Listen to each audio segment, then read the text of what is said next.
Hello, j'espère que vous allez bien. Je suis très heureuse de vous retrouver pour cette guidance spéciale lien d'âme. Âme sœur, flamme jumelle, etc. Vous l'adaptez encore une fois à ce que vous vivez et aux situations dans lesquelles vous êtes. En général, lorsqu'on est dans un parcours de flamme jumelle, on le sait. C'est un parcours bien particulier et seules les personnes qui le vivent peuvent finalement en avoir la conviction. Alors, je vous laisse prendre le temps de choisir une carte et de réfléchir à une personne en particulier, de voir quel est finalement le message s'agissant de cette relation. On commence avec la première carte, nous avons la carte 0. C'est assez drôle de commencer par la carte 0 quand on démarre effectivement ce genre de jeu. Écoutez, elle est à sa place, c'est le commencement. La carte 0, elle est compliquée finalement à décrire puisque c'est la source même des liens d'âme. Si on prend l'exemple un peu spécifique des flammes jumelles, on est dans cette notion de départ lorsque les âmes ne se sont pas encore divisées, lorsque vous êtes ce noyau commun finalement avec votre jumeau, votre jumelle. Donc le 0 incarne finalement cette fusion. Ça vient tout simplement vous rappeler qu'à l'origine, vous n'étiez qu'une seule et même âme. Donc soit aujourd'hui vous êtes dans un tumulte qui est tel que vous êtes soit dans le déni, dans le rejet, dans l'ego, par toutes ces énergies qui sont très lourdes sur le parcours de flamme jumelle, quoique âme sœur parfois aussi, mais beaucoup plus rare et beaucoup moins dense. Mais on voit bien ici que très clairement on vient surtout vous rappeler, possiblement avec cette carte, que vous êtes un tout. C'est un peu comme si on venait nous rappeler aussi en tant qu'individu, de manière générale, sur le plan terrestre, qu'il n'y a pas finalement de division à avoir, puisque nous sommes aussi, on fait partie d'un tout. Donc là, c'est potentiellement comme ça que moi je le verrai. Pour les personnes qui ont fait le choix de la carte numéro 1, mais mettez-moi dans les commentaires, ça m'intéresse comment ça peut faire écho à ce que vous êtes en train de vivre. Pour les personnes qui ont fait le choix de la carte numéro 2, nous avons la carte des énergies négatives, une carte sombre, une carte qui parle d'elle-même et une carte très représentative de ces liens karmiques un peu particuliers. Liens karmiques, c'est pas forcément toujours des liens d'âme sœur et flamme jumelle, il peut y avoir d'autres liens karmiques dans le pro, etc., etc. Mais quoi qu'il en soit, on est toujours effectivement la proie des énergies négatives, surtout lorsqu'on est sur un parcours de flamme jumelle. Parce que le parcours de flamme jumelle est un parcours au sein desquels les jumeaux et les jumelles brillent tellement que forcément, par effet ricochet, ça dérange le côté sombre. Cette énergie négative va naturellement vouloir ternir cette lumière. Donc, si vous êtes dans un parcours de flamme jumelle, vous avez autour de vous des énergies qui sont négatives. Ça peut être des personnes tierces. Ça peut être effectivement en vous, comme des doutes, des blessures, des choses que vous avez du mal finalement à dépasser. Tout ça fait partie naturellement du parcours, même si c'est difficile à entendre. Il faut simplement se rappeler que la lumière a toujours le dessus sur les énergies négatives et que le parcours de flamme jumelle, ou en tous les cas les jumeaux, sont indestructibles. Sur le moment, il y a bien évidemment la séparation et toutes les étapes par lesquelles on passe avec les énergies tierces, mais elles font partie du parcours, elles sont même obligatoires pour pouvoir travailler les blessures. Mais en aucun cas, elles peuvent réellement avoir une influence sur la finalité. Seul votre comportement et la manière dont vous allez guérir vos blessures ou non a une influence là-dessus. Si vous n'arrivez pas finalement à renouer avec votre jumeau, votre jumelle, ce ne sera pas la faute des énergies négatives. Elles ne sont que le reflet de ce que vous vibrez, de ce que vous travaillez et de ce que vous transpirez énergétiquement parlant.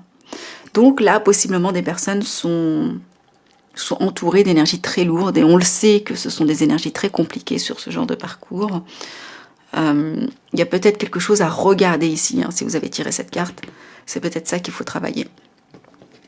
Pour les personnes qui ont fait le choix de la carte numéro 3, nous avons le pouvoir de la gratitude. Alors c'est une très belle carte, la gratitude, parce que ça vient nous rappeler, en plus le fait qu'elle sorte à côté des énergies négatives, que ces énergies négatives, si on prend cet exemple en particulier, c'est une aubaine pour votre évolution. C'est ce qui vient appuyer sur vos points de douleur, c'est ce qui vous fait travailler. Si on ne vient pas vous challenger là-dessus, vous n'allez pas naturellement travailler sur ces blessures, sur la peur de l'abandon, la peur du rejet, sur votre ego spirituel, ou l'ego de manière générale, qui prend une part tellement importante sur ce parcours, qu'il y a besoin effectivement d'aller au plus profond de soi pour travailler dessus. Vous et votre jumeau ou votre jumelle. Donc, ayez de la gratitude pour ce parcours, ayez de la gratitude d'avoir la possibilité d'évoluer. C'est comme ça qu'il faut le considérer.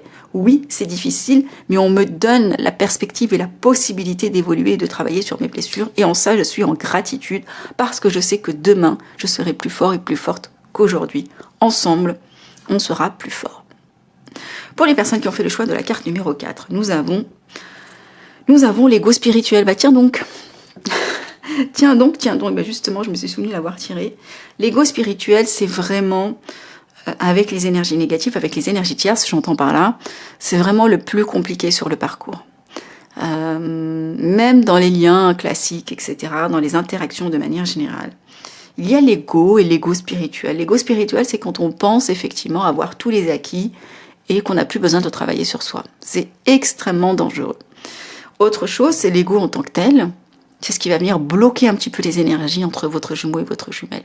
L'idée, c'est de pouvoir regarder cet ego, peut-être observer la source. Est-ce qu'il est réellement, objectivement légitime?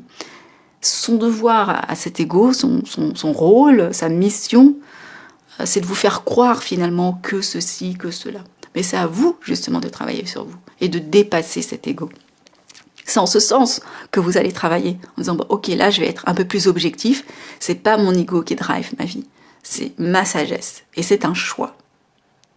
Donc en ce sens ici, peut-être que vous êtes dans des relations qui sont dominées par cet ego et c'est pour ça que cette carte est sortie.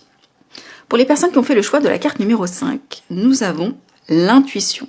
Très belle carte, l'intuition, puisque aussi, très caractéristique des parcours flammes jumelles, évidemment, l'intuition est surdéveloppée. Elle est beaucoup plus développée que sur des parcours plus classiques ou chez des individus lambda, on va dire, à part certaines caractéristiques comme des hypersensibles, des HPE, etc. Mais ça, ce sont encore d'autres caractéristiques. On a tous la vocation, en fait, d'être, entre guillemets, médium et intuitif. Mais on n'a pas tous la capacité de le travailler. Donc plus vous allez travailler votre intuition et plus effectivement vous allez la développer. On va dire que sur les parcours de flammes jumelles plus spécifiquement, elle est naturellement développée parce qu'on en a besoin pour évoluer sur notre parcours. Donc c'est un outil qu'on met à notre disposition et qu'on a le libre arbitre d'actionner ou non. Alors, évidemment, la grande difficulté, d'ailleurs sur le parcours ou non, c'est de faire la distinction entre le mental et l'intuition. Et ça va être ça le plus compliqué, surtout lorsque l'ego est omniprésent dans les parages. Comment faire la différence entre le mental et l'intuition? Ça s'apprend. Et c'est de par les expériences que vous allez faire, et c'est pour ça que vous êtes sur ce parcours, c'est pour ça qu'il n'y a pas d'erreur, il n'y a que des expériences qui vont vous faire évoluer. C'est comme lorsqu'on apprend à marcher, c'est parce que vous allez chuter plusieurs fois que vous allez pouvoir un jour, enfin, tenir debout. Ça, c'est un peu ça.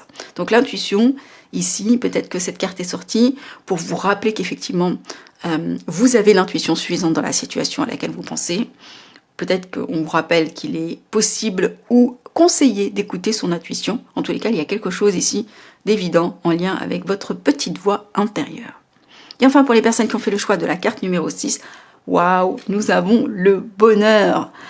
Quelle belle carte, le bonheur. Et c'est intéressant parce que regardez ce qui sort. La première carte, c'est le 0 et la dernière, c'est le bonheur. C'est comme si, en fait, on venait nous décrire un petit peu le parcours. Vous êtes au départ une âme et après, vous terminez avec ce bonheur, mais vous passez par toutes ces étapes qui sont les énergies négatives, le pouvoir de la gratitude, l'ego spirituel à transcender, l'intuition.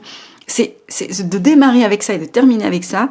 C'est quand j'ai brassé les cartes et que je les ai tirées, j'ai pas fait attention aux positions des cartes et je me rends compte là avec vous que la 0 est sortie au début et que la 5, celle qui parle de bonheur d'union, alors on n'est pas encore dans la fusion, mais pour moi c'est pareil, parce que le bonheur, à partir du moment où on est dans le bonheur, c'est qu'on a transcendé beaucoup de choses et qu'on est dans sa complétude, déjà avec soi et ensuite avec l'autre.